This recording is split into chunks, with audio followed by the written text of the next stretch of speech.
Hi, everybody. It's Jill here with Illuminating Women, and I'm excited to bring to you another one of our fabulous speakers for our 2020 Illuminating Women Conference, Building Bridges for a Bolder and Braver Future. I am excited to introduce you Nikki, who will be our second to last speaker on Saturday, October 3rd. We will have, by this point, done a lot of personal development and develop work, that internal work that we have to do in order to be better in our profession, for our professional life. Nikki will be speaking about strategic pivoting for greater success in 2021. As we know, the whole play field has changed, and it has changed for us professionally and for those who are entrepreneurs and in business. And this incredible woman, I personally have worked with her, and I cannot recommend. She's been one of the best business coaches I've ever had the opportunity to work in. And working with her, I knew I needed to bring her here. I needed to put her in front of more people, because what she gives are doable, juicy, important action steps to really help you be successful. So Nikki, I want to thank you again for saying yes to be a speaker, and just tell us a little bit about yourself, your business, and what you will be giving us a little view into what you will be speaking on at the conference. Hi, I'm Nikki Dupre Achartz, and I am the founder and CEO of Snap Savvy Strategies. And I work with driven yet struggling female solopreneurs, nanos, and micro entrepreneurs who are suffering from burnout. They're making some costly mistakes, and they're lacking in profitability. They're not making the money that they need to be making. So that's my area, as well as that's half the company. And the other half of the company is branding, visual branding, and branding positioning. So I'm excited for this year. Excitement is an understatement given everything we have going on in 2020. But we are noticing the amazing opportunity that female founders and women in business have to really step forward in 2021. I believe that women are uniquely gifted with the ability to adapt and to be resilient and to have grit in a world that is ever changing and ever evolving. So our focus is going to be on leveraging that resiliency, that agility, to strategically, so try to take the emotions out of the situation, and come at this from a clear, calm head that says, how are we going to navigate what comes at us, and what lessons can we learn from this year that maybe would come up again in the future, so that we're a smidge less blindsided the next time catastrophe strikes in our world. Well, and I love that you're bringing that up, because one of our last speakers before you on Tuesday, she's going to be talking about being unsinkable. And golly, that's the whole hope, is that you're going to, after Thursday, you're going to hear some powerful, powerful stories that are going to so illuminate and motivate and give you a lot of hope. And that's great, because now you're going to be at this, okay, I can do this. I mean, this is why coaches like you are so important and so good, because you do have an ability to strategically help women chunk it down and take peaks. Yeah. And, if you know me, and you know that I'm a huge advocate of getting a coach, because I've always said there's three things women need. I really believe in a mentor, a stylist, and a coach. And a good coach will take you to this next level. And one of the things I respect so highly out of the work you do is that you do take a fiduciary responsibility with women. So you ask them, what do you know about your money? What do you know where things are going? Because money's not a topic a lot of times women want to talk about. So share a little bit. You have been very active because you're in San Diego, and you have been very active in NABO. And what are some of the things that, because you have great connections with a lot of other women, you have watched and you have seen and you've witnessed, and you're also a branding expert, and it's like you do windows and toilets and everything else. Kind of. I know enough to be dangerous. Well, yeah, because when I had you come speak to our girls' night out, I had a woman who owns a business who walked away from that conversation, and that is in our Illuminating Women YouTube channel. and you helped save her business, literally helped save her business by just some pointers you said, because you stay on top of this stuff. So anyway, back to some of these women and what you're doing there and how, some of the things that we could take away from that. So I sit on the board of directors of the National Association of Women Business Owners, the San Diego chapter. NABO has been in existence since the 1970s. They are the oldest women's advocacy, business advocacy group in the country, in the nation.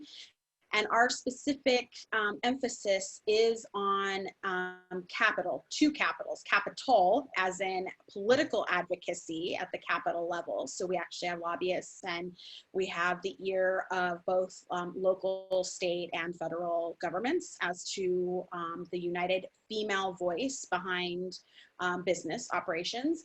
And then our next emphasis is actually on access to capital, which is money. So it's how we run financials. So a lot of the women that I work with in the area, we all start our businesses because we're passionate.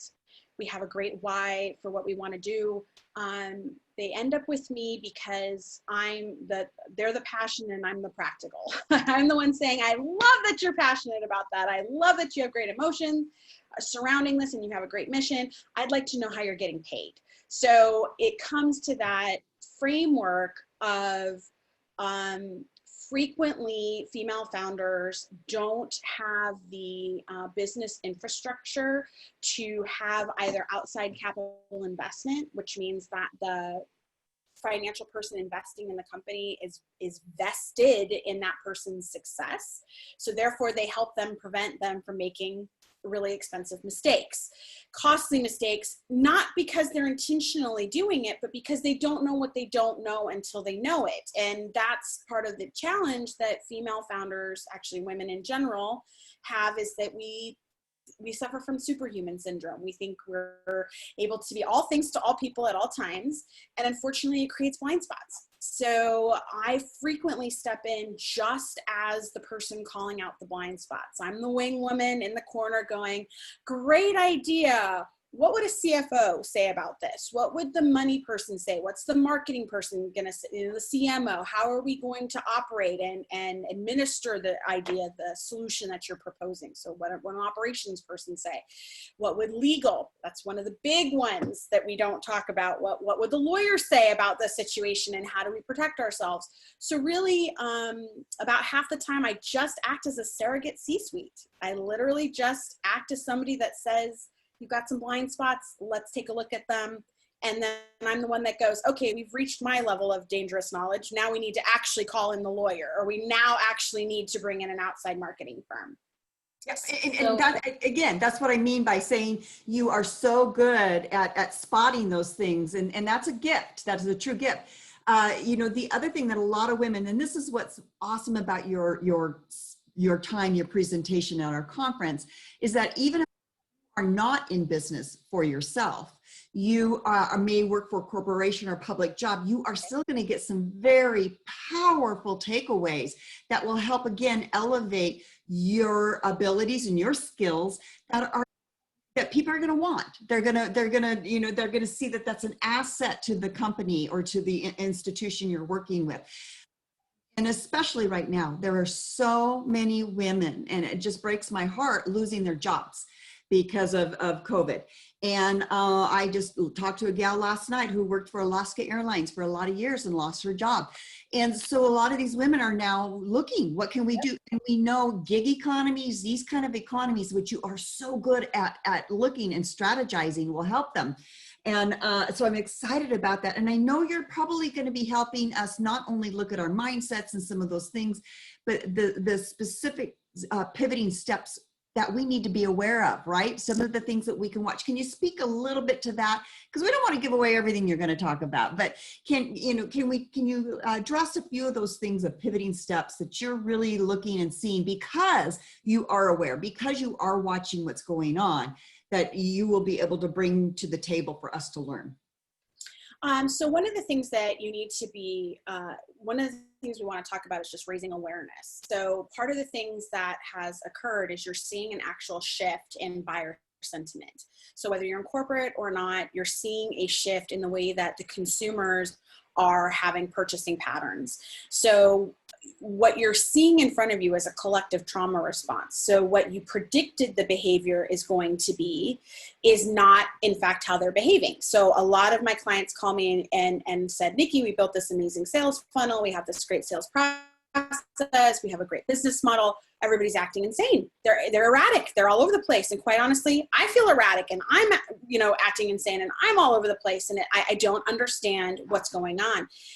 When you put it in the framework of trauma, a lot of the behavior patterns now become predictable. It actually makes a lot of sense as to what's going on. So one of the things that you have, you want to do in that adaptability and that pivot point in the following year is just be aware of changing patterns in behavior that we're seeing in our economic climate. We need to see right now, a lot of investors, a lot of economic people are going into what's known as protect and preserve mode. So even, in the past, what I would normally say to somebody is when they would say, nobody's paying me for my service, I would say, well, are you fishing for swordfish in a catfish pond?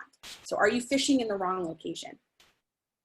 Because of the trauma of what's occurred and because of the economic uncertainty and unpredictability of this virus, we are being faced with, oh no, you're fishing with swordfish, but they're like, I'm really highly suspicious right now, so everything in the water looks scary to me, so I'm just not going to eat for a little while, and I'm going to stay back here because that bite on the end of that line is not worth the risk of my life. So I'm not that hungry. So they're going to protect and preserve. So one of the things we have to get into is finding ways to work with people lower on Maslow's hierarchy of needs, getting down to where we are actually servicing survival level things for them so that we can motivate them. The other thing means that we need to scale. We need to look at the businesses that we're doing and find out, how can I build a model that is not fully dependent on me, because I may wake up with a bad day.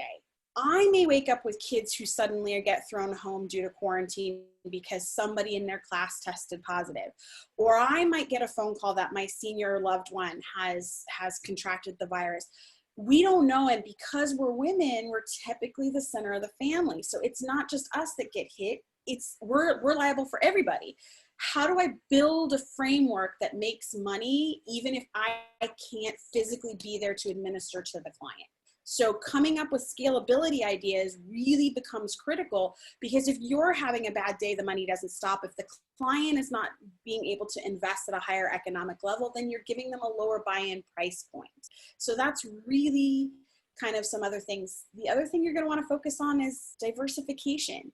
The economists after the 2008 crash said to be, recession resistant, not even recession proof, but recession resistant was to have 3 to 5 distinct revenue streams, ones that were not based on the same market, that were not based on the same industry, so that if one industry was impacted, the revenue kept coming from the other revenue streams. And so unfortunately, most of us did not take that advice. And I know most of you out there are going, oh my gosh, I have a hard enough time figuring out the business I'm running. What do you mean you want me to do 2 more?